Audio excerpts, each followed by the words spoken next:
Welcome to the Business Boys Talkin Business Virtual Power Lunch. Please welcome your hosts, Tyler Price and Brian Magleby.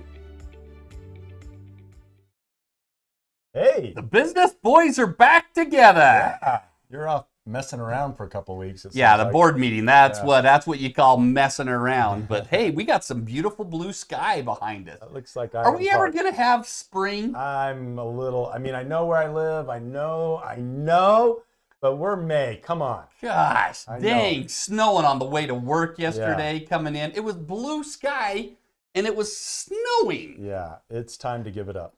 Yeah, it is. So, and gosh, the temperatures. I walked outside this morning. I'm like, I might still need a jacket. That's kind of stinks when you're mid-May and it's time to warm up. It is. Say that. So great show last week. Yeah, Brian Wood, that family's been a staple in our community for 5 generations. They've been serving here, and he really ran with an idea that if you have a wedding, if you have a party, if you are looking for a different type of venue for a funeral or whatever, prom, I don't know. Birthday party. Yeah, whatever it may be. I think that this was a much needed thing in our community. The facilities, if you haven't seen the video, go to their website, the Brickyard, I think.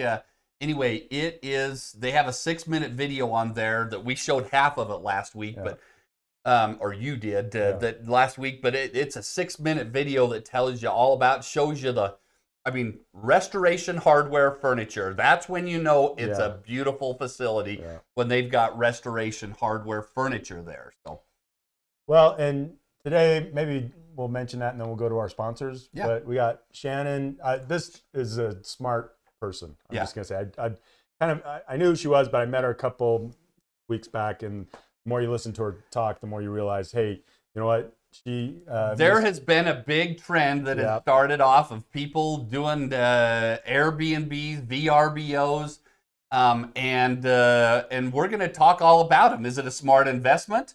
Is it in this area? Is it something that works? Is it something that doesn't? We're going to be talking all about. She's with ROI Property Management, and then we got a great training at the end. This book that we have down here out front, the new 1-Minute Manager. It replaces the 1-Minute Manager. Wow, the new one. They did an update on it a year or two ago. They get it down to 45 seconds. That's right. And we're going to talk all about, I totally dove into this book yesterday.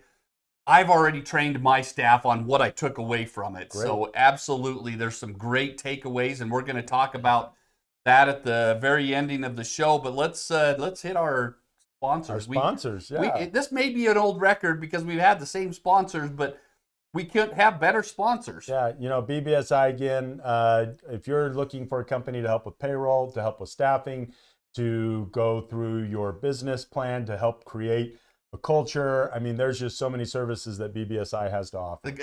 I can honestly say they're the best staffed company. They have the top quality employees out there to take care of your company. Yeah, I was talking to Jeremy that runs that, and I said, hey, I tell people to come in and steal drinks. He's like, yeah, please do. So they got a fridge right in the conference room. Just tell them the Business Boys sent you. Yeah, go get a Coke. You just go in, say, hey, I'm here to get my Diet Coke. Yeah. And you can walk in there and say, tell Jeremy thanks. Yeah. So and then, new line, Tyson, how about this kid? We got a great studio here. Does an absolute job of producing our show. Gets us started almost on time every week. Well, I think we kind of caused that a lot of times. But aerial photography, videography. There was a group that he got to go spend time in, Greece area, right? And he documented. They took him over there because he does such great videography work. But if you need any kind of video work for your company, you got to look up New Line Media. Tyson will take care of you. He does absolutely phenomenal work. Volpine Marketing, man, I can tell you that I've texted him twice in the last 24 hours, and within 2 minutes, I've got text and responses back to him. The guy just keeps us up to date and online and doing great things with our website. Great things there. And, of course, the SBDC and the Idaho Innovation Center. Yeah, and the SBDC, best kept secret. Again, I always say that. If you're looking to start a business, or if you're in business and maybe kind of need a little bit of new eyes on it, The SBDC just has some great We help resources. businesses from cradle to grave. Yeah. I actually met yesterday with a lady when the last show that I was missing on, and with FizzBiz. I met with her yesterday. Wow, she is doing cool stuff. Phenomenal. Yeah. And so, but she came in and says, I heard you work with businesses from cradle to grave, and we're just getting up and starting to franchise. I need some help. And we sat for 2 hours and talked. So. So absolutely great Becca there. Madsen, and now I'm spacing her husband's name, but Jeremy. Jeremy. They're again the cool stuff that they've done, and now they're franchising out. That's amazing. Yep. The Innovation Center. If you need any offices, I'll just say I've got 2 You offices. got 2. Now here's the thing, and Brian doesn't talk about this enough, and he needs to talk about it more. But in his tenure, they got a 95% success rate from the companies that start and then graduate and move on. Yep. That, when you look at what companies, like in your first 5 years, you're probably out of business. And if you make it 5 years, 95% of them fail. Ours is just the opposite. Then it's 10. At 10, how many more are out? Yep. So my wife and I were 14, so we're looking to get to 15 on our business, but we we did it through the pressure of the 5-year and the 10-year. Now we're looking. I celebrate every business that makes it past 5, and our rate of success is just the opposite of the national. That we have 95% of our businesses are still in business versus the national average. So amazing. Come check us out at the Idaho Innovation Center. So that's great. We've got Shannon Kinghorn, ROI Property Management. We're gonna watch a quick 3-minute video here that will just kind of help set up what we're going to talk about today in dealing with short-term rentals. Yeah. STR, I guess, is what the acronym. Short-term rentals. Wow. I went out to lunch with a guy last week. He just kept saying STRs, and it was unbelievable. So we're going to talk in STRs. Watch this video, and we'll be back with Shannon Kinghorn. Hey guys, it's Avery Carl. I am the author of Short-Term Rental, Long-Term Wealth, and I built my 70-door portfolio through buying short-term rentals as a first investment. So today I'm going to give you a few reasons why buying a short-term rental is a really great option for your first investment.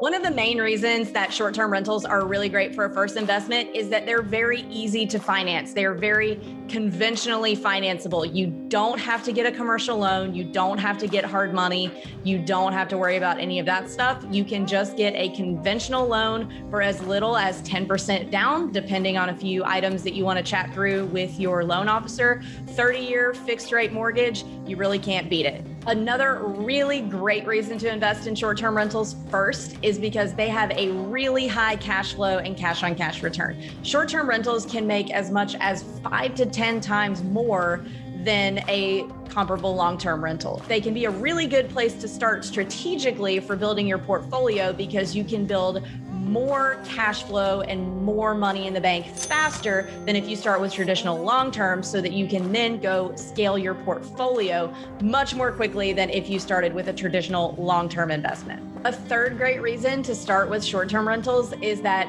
your guests are only in-house for between 3 to 7 days in most cases, so you don't have to worry about evictions. If you have a bad guest, they're checking out in a few days. You're not stuck with them for 6 months to a year. They check out, you get it cleaned. You don't really have to worry about having those year-long fights with tenants that a lot of us long-term landlords have often. Another great and often overlooked thing about short-term rental investments is that they are appraised assets. They are not commercially appraised, they are residentially appraised. So it doesn't matter how much a short-term rental makes, it is only worth what the other similar sold comps in the area are. So for you as a buyer, that's a good thing, because that means that even if the seller was really, really successful and has really great rental history, it does not mean that you have to pay more as a buyer for the property. It's not worth more. It's only worth what the other appraised residential closed properties around it are worth. In other types of investing, the more money the property made, the higher the appraised value is. In short-term rental investing, the property is only worth what the other residential sold comps are worth. So while it might indirectly affect the desirability of a property, which means more buyers will bid the property up higher, the appraised value is going to be what the appraised value is, regardless of what the property made.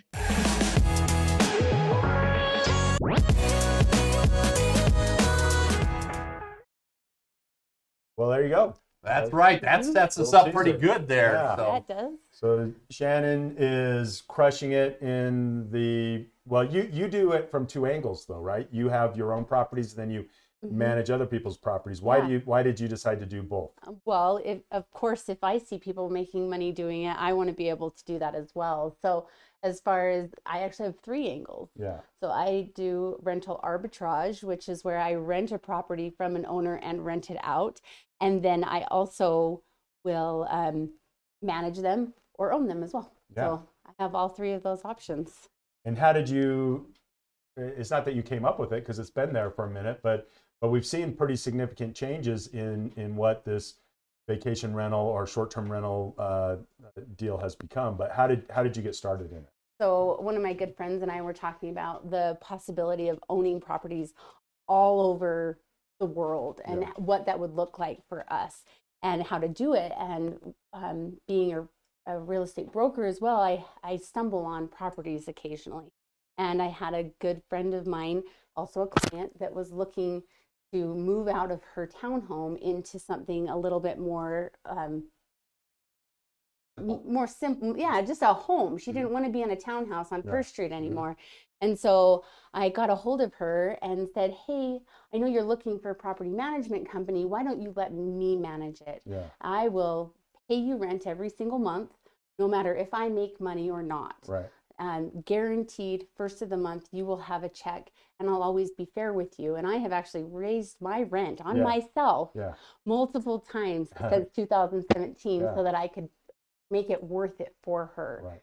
So it's been a really, really good thing. In November, I got a traveling nurse that ended up renting from me, and she has been there since June.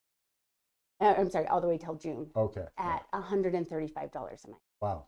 Yeah. So that'll work, right? Yeah, you can crunch those numbers and make that work. Yeah. Yep. And I told her, and this is one of my biggest sales pitches to everybody, is I will care for your property as good, if not better, than you will care for your property. And you will get it back in as good or better condition than you gave it.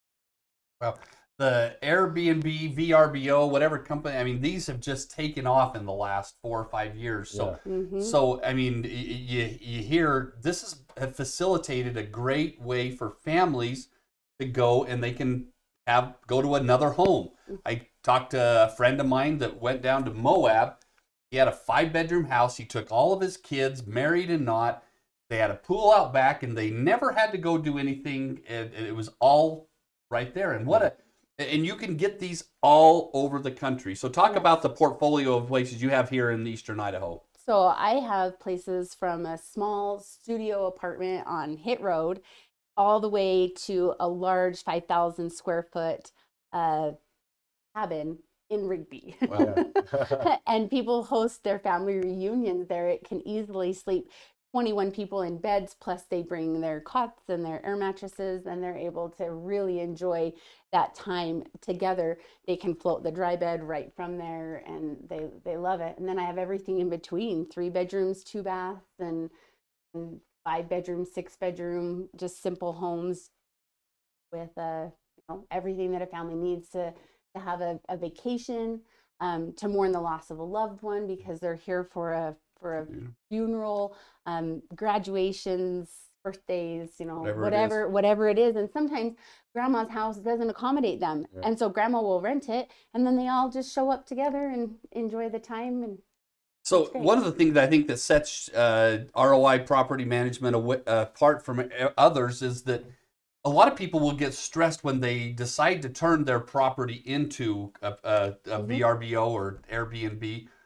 that they have to go in and stock it and do everything, set the home up, and you would take that stress away from them. You'll even do that. Yes. Buy the sheets, you'll buy the couches, you'll buy everything that needs to be done to set it up right. Yep, absolutely. So I get a contract with an investor that wants to turn their property, and I say, I estimate your 3-bedroom, 2-bath is going to cost about $20,000 to furnish. And that is all the cleaning supplies that you need, the furniture, the silverware, everything, the board games that the families get to play while they're there. And I buy all of it. Actually, I sat down last night and spent $1,000 at Target. Wow. Yep. $5,000 down at Hidden Treasures, and just for this one that I'm opening up within the next couple of weeks. And so I take all of that stress. I know what families need while they're there, what they want to have, that they love to have, cotton balls and Q-tips and Kleenex and lotion, sometimes those things that they forget. And so when they enter my home, they find everything that they need. That's fantastic, because my wife and I like to go to Florida, and we stay in these condos that people own, and they just rent them out. And it's the stupidest thing as to why I like the condo or not. If they don't have a blender for my smoothie, I'm annoyed. Yeah. Like, seriously, it's first world problem, right? But why don't you have a blender? I have a blender at my house. Why wouldn't you have a blender, right? I have a blender at all of mine. I did go stay at one in Boise, and I was sure they weren't going to have a blender, so I took my little travel blender with me, and sure enough, no blender. No blender. I have blenders in all mine. So then if somebody's like, oh, wow, that does sound like a good idea, what do you think are some of the hesitations that people would do to where they wouldn't invest in it? And then what would be your advice to people that are looking to get into? It's a difficult thing. You are doing customer service for people that are traveling, and they have a very high level of expectation. So I met some people who have 6 different properties in Pocatello and in Idaho Falls, and I read a bunch of their reviews, and they really, really struggled. They struggled with the cleaning, they struggled with the maintenance, they struggled just with the overall customer service, to the point that Airbnb kind of silenced their listing, and you can't find it. It's really difficult to find their property. They can do that, huh? They can do that. They want 4.7 and above, and if you're not keeping it there, then they're just gonna make it difficult to make your property make any money. So I am a super host, and so when my properties, when I even take on a brand new property, even though I have no reviews, it'll say Shannon's a super host, because I have a full-time housekeeping crew that will grow with me as I get more properties. I have a full-time maintenance that is there within minutes to take care of smoke detector batteries that might be beeping, or light bulbs that have gone out, just silly little things that make a difference for those guests while they're there. So that's the biggest battle when I got started doing this, was finding the right crew to make sure that I could keep guests happy. They came into the home, they feel like it looks as good as the pictures, if not better than the pictures, and they get to have a nice. Well, so your company is ROI Property Management, and let's talk about that. People aren't going to do this unless there's an ROI, return on investment, for doing it. So in this market, what can people that look forward to? Are there peaks? Is there valleys?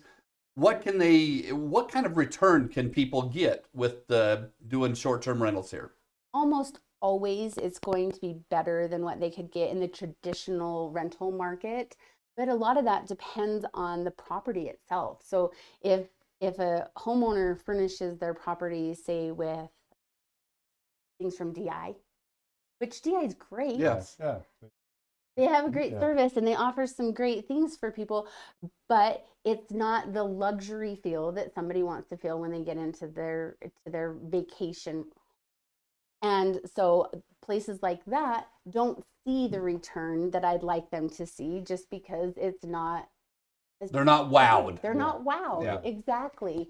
And so you really have to be serious about it. Your first year, you're probably not going to make a whole lot of money, because you just spent $20,000 furnishing the property, and now you are trying to make all of that back. So I say that short term is for the long term. You have to be in it And over time, you will see that, you'll make more. Like I said, that property, I rent it for about $1,300 a month, and I make $135 a night.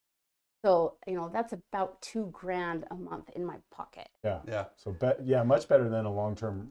Absolutely. Yeah. You're capped at the long-term rentals. You know what you're getting, but so what's the average rental accommodations here in this area? How much can people, for just an average home, what's the average days rented and things like that? So an average home, a 3-bedroom, 2-bath home, is going to rent for around $90 a night in the winter, and about $130 to $150 in the summer. And it kind of depends on the location and things like that, on how much they're going to get.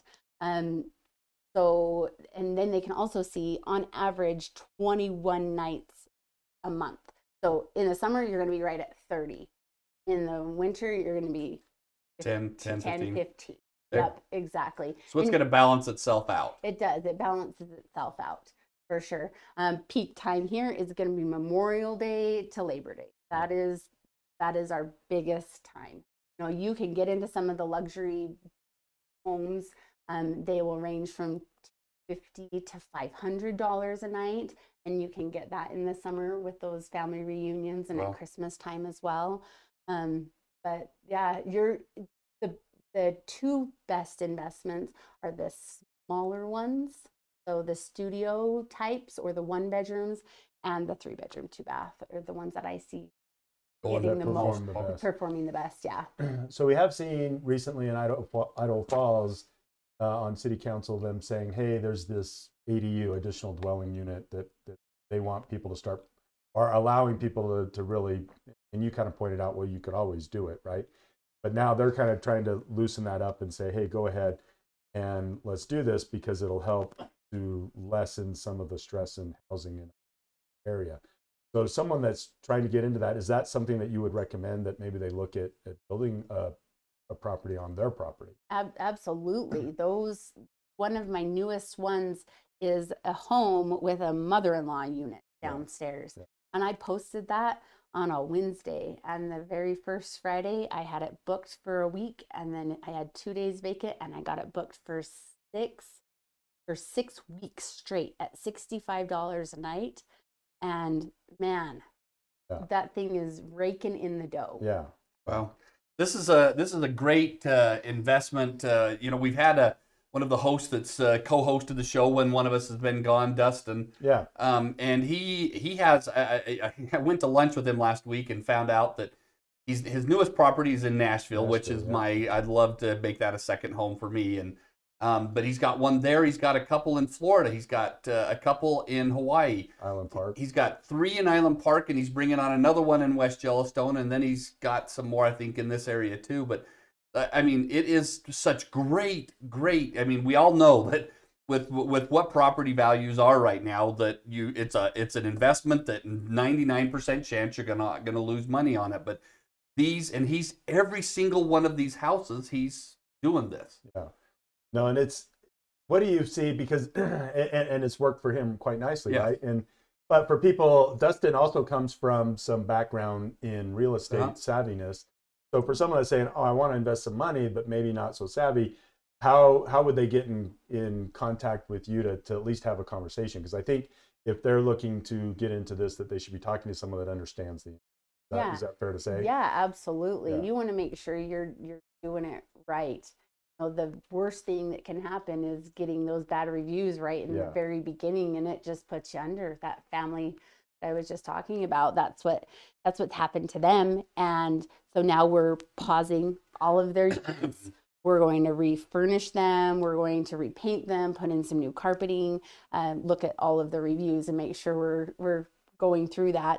And then I'm going to restart them under my profile so that they immediately have the superhost status and all of that stuff. And that's one of the things. I went to lunch with Dustin last week. He said it's such a pain. In fact, he was responding to people telling him that their unit was ready. You need to talk to Dustin. And then so I'm setting Dustin up with her because I mean, why should people have to worry about? We're sitting there going to lunch, and he's like, "Oh, wait a minute, I got to text these people." And he was doing that during lunch. He was texting people, "Is the cleaning done yet?" So I can text the people. Right? And it's just a pain to worry about. Yeah.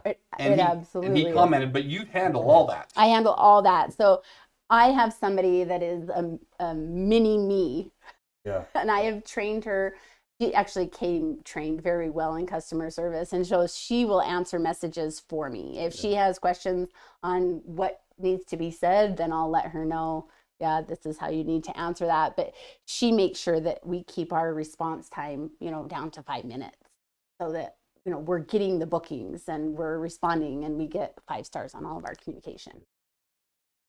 So if we look at Eastern Idaho, because that's where your properties are all here in Eastern Idaho, is that right? Yeah. And I have somewhat familiar with it. I have a younger brother who owns 20 homes down by Disneyland, and then he manages or has a company that manages properties too. But Anaheim actually came out a few years ago and said, no more, you can't do this, and tried to close them all down. And they fought the city, and they had to get a new mayor elected, but it was a $5 million lawsuit ultimately. But Anaheim has a moratorium. You cannot, anything that's existing can stay, but no new stuff can come forward. So, and again, I have you visit California, you don't live there is my philosophy, but anyway, but what's it like working in Eastern Idaho and because I know Florida, for instance, where we like to go, they're all about this. So, but what is it like here in Eastern Idaho working with the different municipalities? Yeah, so Idaho Falls, Rigby, Blackfoot, there's no issues in those cities. They honor your personal property rights and just will allow you to do whatever you want. Your only restrictions are your HOAs, but they only have so much power over this. And some owners are willing to battle out their HOAs, and some don't want to do that. Yeah. So this will continue to be a problem. I was when I was in Maui earlier this year, I was looking at investing in one of these, but just to submit an application now in Maui, you have to pay $25,000 right off the bat. And that's not even yes, you get to do it. They're trying to shut them down. Yeah. So it's a hard market to get into. Yeah. And Rexburg, they have their fingers in the rental market quite a bit. So they have some rules on ceiling heights and expectations and qualifications that you have to meet to be able to have your property as a rental, even a long-term rental there. So they're really the only one that I see that gets kind of into it with us. So if somebody has existing properties, or if someone's interested, how do they contact you to? Because I would highly recommend having a conversation with someone that has a guest, super guest, what is it? Super host status. I mean, you have some marketability because of that, right? Absolutely. Not just a little bit, a lot. No, it takes a lot to earn that. Yeah. So how do people get in contact with you? They can just look me up on the internet. Okay. ROI Property Management. That phone number goes right to me. Yeah. I won't answer right now. But. yeah. Don't try to call it right now. Yeah, don't try to call me right now. So great. Google Shannon Kinghorn too, and that'll. Yep. Shannon Kinghorn, ROI Property Management, and you will get to Shannon. But what a great service. And I can only see that this is a market that is going to, I mean, if 10 years ago if someone would have said, you want to rent out your house to someone to come here from some foreign country, we would have all laughed at him. But now it's across the world it's happening. Yep. And so you've got a great company set up to handle it and to take away the stress from everybody, that they don't have to worry about it. Yeah, I do everything. I'll set it up, I'll clean it, I'll maintain it, I'll send you a check every month. Deal with some of the knuckleheads, because I'm sure that they're out there too. Absolutely. When there's damage to the property, my housekeepers are trained to take pictures of that damage. We get estimates on fixing, if it's a piece of furniture, if it's scuffs in the paint, whatever it is. We get that taken care of so that the property is kept in good condition, and then work directly with the guest or Airbnb if they're refusing. I had one guest that she just did a number on my furniture, ended up with about $3,200 worth of damage, and Airbnb reimbursed me. Yeah. So they have a great platform. Yes, they do. Yeah. Plus, when you're a super host, then they definitely want to keep you happy too. Yep, right? they do. So, yeah. Yeah, great. Well, what a great company. I encourage you to look up ROI Property Management here in Eastern Idaho. And with the housing prices out there, maybe things at a premium, but this is a good way to make up the money, even though you may be paying a little bit more for a house. This is a great way. Encourage you to look them up. Is there anything else that our audience needs to know about ROI property management? Well, I'm also ROI broker, so I am. Yes. I am a real estate broker as well. So I could help them find the house. Yeah. Yeah. So You are the person to help you from all this, can like, do point everything. 1 to point 100. Yep. So. And I've Exactly. seen some of our presentations recently, and you know what you're doing, and that's what in this going in guessing and hoping isn't the way to do this, because you're talking about tens of thousands to hundreds of thousands of dollars in investment. Right. So having someone on your team that really understands this is critical. Yeah. Yeah. Absolutely great. Shannon Kinghorn with ROI Property Management. Let's talk about this quote that you have here. I love this quote. Yeah, me too. So it's funny. This quote showed up in one of my properties. I found it at the store, and it really sums up what's important to me and why I do what I do. So the best things in life are the people we love, the places we've been, and the memories we've made along the way. And that it really just sums up why I do what I do and love it so much. Excellent. Great ending there. The best things in life are the people we love, the places we've been, and the memories we've made along the way. Just absolutely it goes right along with my personal vision statement, and that's creating memories for those that mean the most in my life. And that's exactly what this goes on and says. So Absolutely. absolutely great way to end the show. So thank you, Shannon, for being here. Encourage the audience to reach out to Shannon and get with ROI Property Management. Let's transition into this training. So I started diving into this book, and I took it home last night, and I spent a couple hours last night going through this book. So this is an updated book of the old one was called the 1 Minute Manager. They really changed it a lot. They called it the new 1 Minute Manager. And but this is one of my favorite authors. I've talked about he's authored multiple books, Ken Blanchard, and he's got just a simple, and we're gonna talk about it here. There's some 3 principles that we wanted to talk about here, but at the end of the show, we're gonna watch a 9-minute, and it's a cartoon and it describes the book so well. So I encourage you to stay tuned at the end of the show. And whatever we do, we may not give it the right justice, but this 9-minute video at the end of the show does give it justice of what the book is all about. But I can tell you, I was telling Tyler before the show, I was so enthralled in this book yesterday that I've already had a staff meeting and gone through the principles I learned in this book. That's how good it is. Yeah. So it talks about the 1 Minute Manager, and this is how it describes it, that you take a 1 minute and that you meet with the key people on your team, your staff, once a week and go through and set some goals with them. And then you have 2 options. That's at the top, and then you have 2 options. Either you're going to give them 1 minute praisings, or you're going to give them 1 minute, and I like that. And one thing that I looked at, it has reprimands crossed out, and instead says redirects. Yeah, that's better. So it's one of those 2 options. So either you're giving them praise, but even if you do give them praise, there's still some redirecting probably that you're going to do to wrap out that 1 minute goal, to stop making the mistakes and do more things that's right.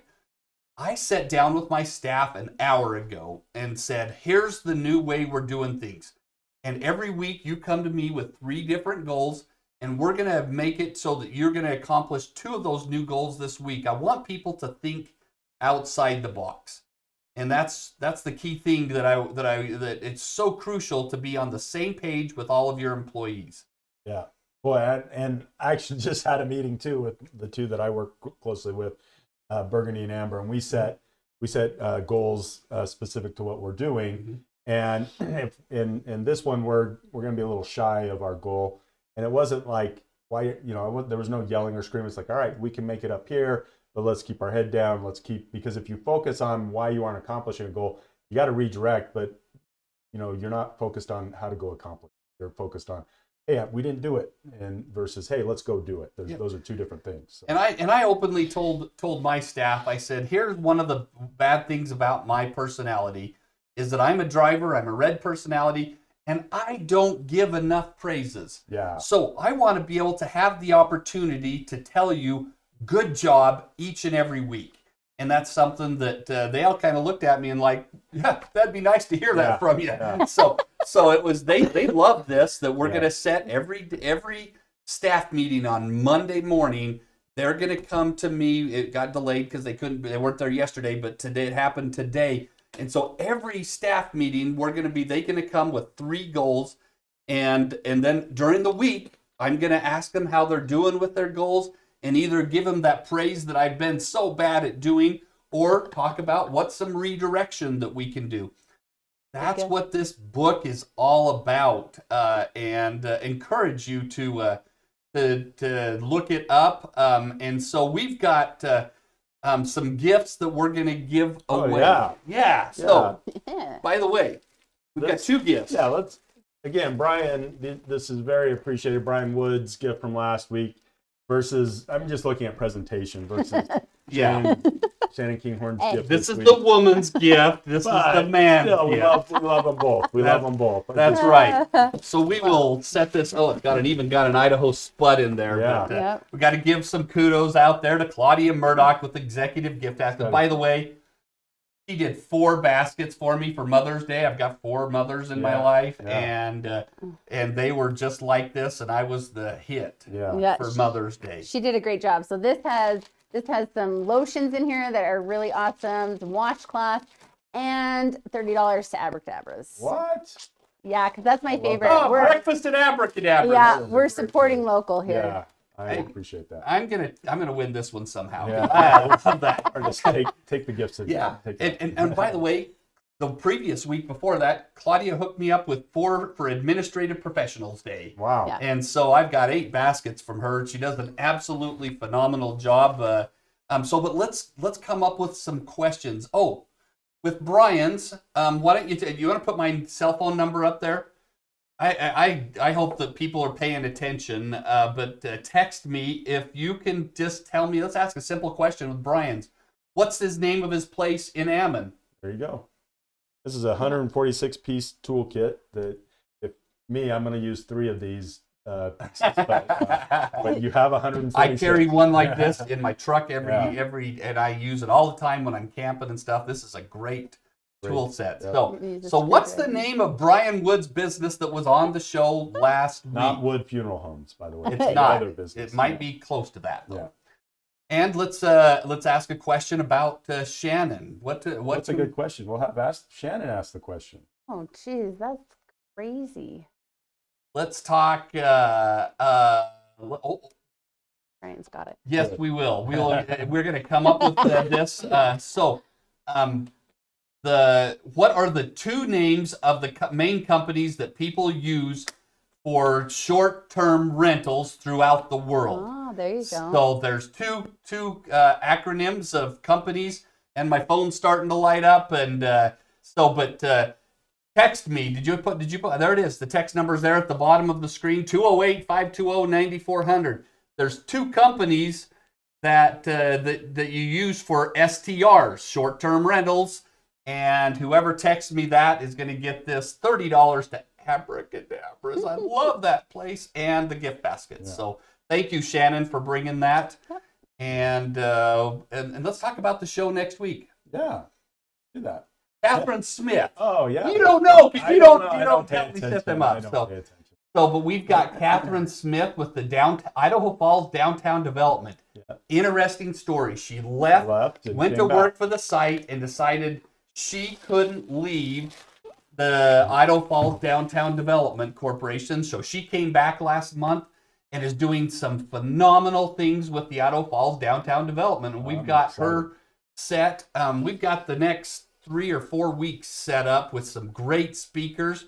The one that's the day after Thanksgiving is going to be, I think it's going to be a hot topic. I'll just set it up. I'm not going to say who it is, but Tyler Price is going to love having this guy on the show because we could be doing a little bit of this. I don't know. If I'm thinking who you were thinking, I don't know, that's a good idea. No, it's a good idea. It's a good. You like It'll be entertaining. Yes, it will. So thanks for tuning in to Talkin Business today. I hope everybody's texting us to win these prizes. And thanks for tuning in, right? Yes. And thank you, Shannon. Appreciate you being here. Thanks, guys, for having me. Give us a thumbs up and then watch this 9-minute video on the new 1 Minute Manager. Thanks, everybody.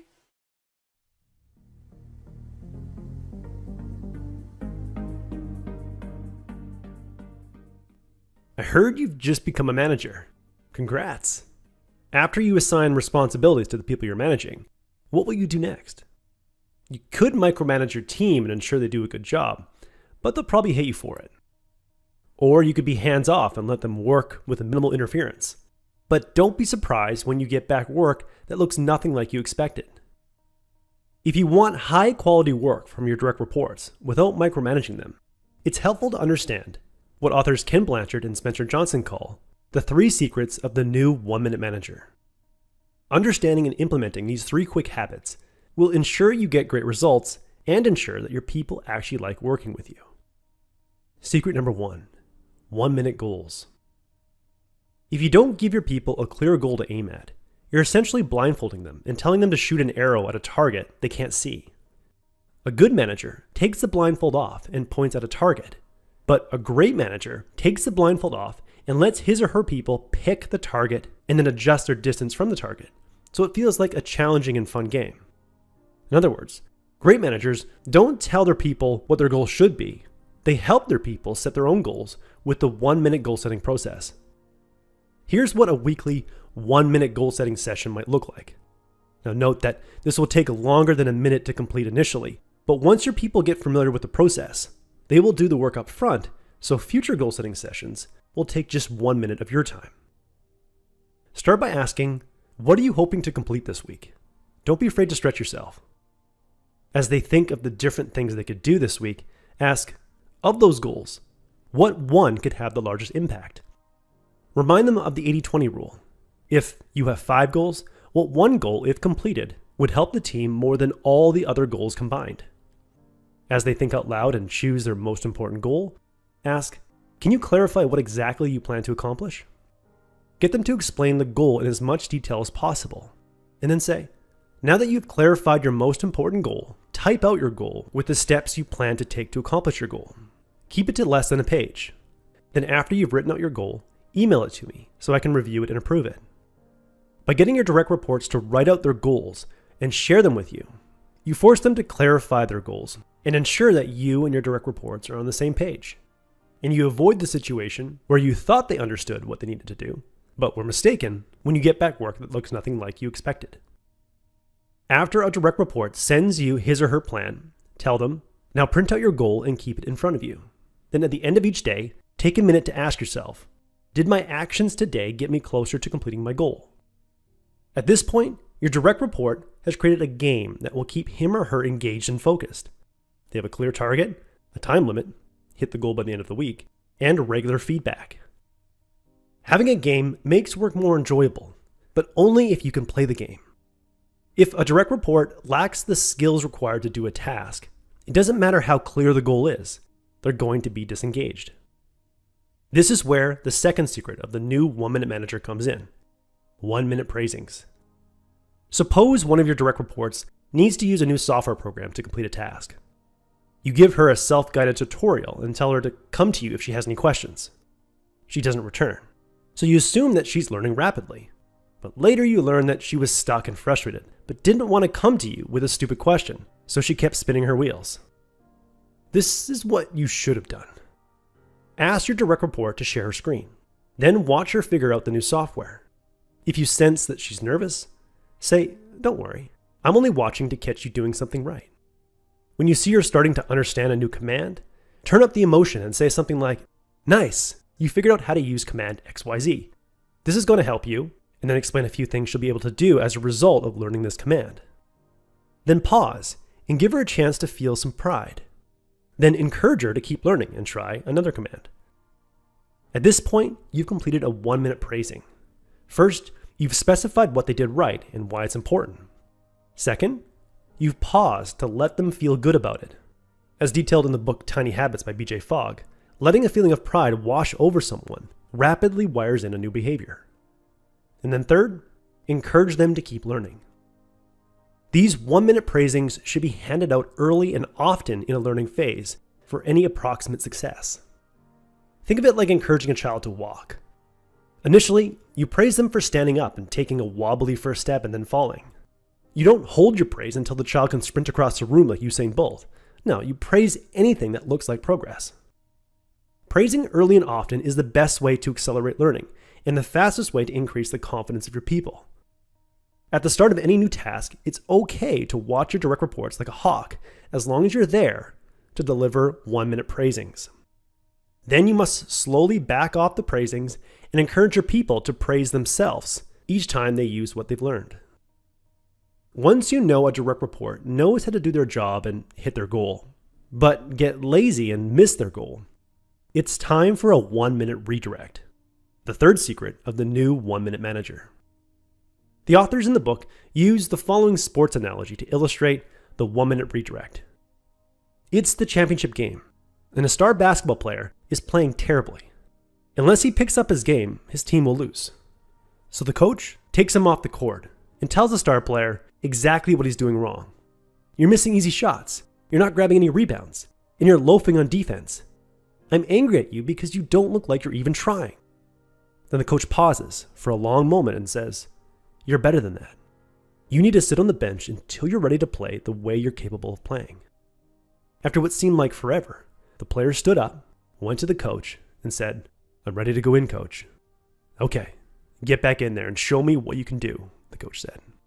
When the player went back in, he was all over the court, diving for loose balls, grabbing rebounds, and making his usual shots. Thanks to his effort, the team improved their play, and they won the game. In that short story, the coach delivered a 1-minute redirect by first telling the player exactly what he was doing wrong, then telling the player how he felt about it, and then letting that disappointment and that emotional pain sink in.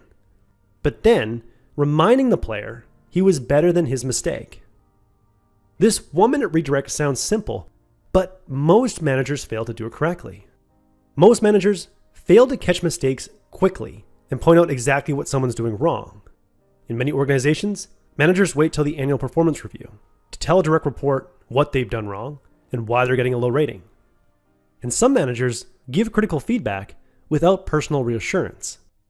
By failing to remind someone that they're better than their mistake, they leave that person feeling worthless and unmotivated. As a manager, you must always find a way to say, "You screwed up, but you're not a screw up." Or, "You did something bad, but you're better than that." In the end, your success as a manager will come down to 3 simple habits, which are known as the 3 secrets of the new 1-minute manager. First, clarify goals with weekly 1-minute goal setting sessions. Second, praise your people early and often in a learning phase with 1-minute praisings. And third, give quick and painful feedback, but then reaffirm your belief in your people by giving 1-minute redirects. When you consistently execute these 3 habits, the people you're managing will learn to clarify their goals, give themselves praise for progress, and correct their mistakes while maintaining their self-esteem. Your job is not to manage your people, but to get your people to manage themselves. As a 1-minute manager in the book says, no person ever really works for anyone else. Deep down, people like to work for themselves. That was the core message that I gathered from the new 1-Minute Manager by Ken Blanchard and Spencer Johnson. This is a classic management book. It's actually really short and enjoyable to read. I highly recommend it. If you would like a 1-page PDF summary of insights that I gathered from this book, just click the link below and I'll be happy to email it to you. If you already subscribed to the free Productivity Game email newsletter, this PDF is sitting in your inbox. If you like this video, hit the like button and share it with a friend. And as always, thanks for watching and have yourself a productive week.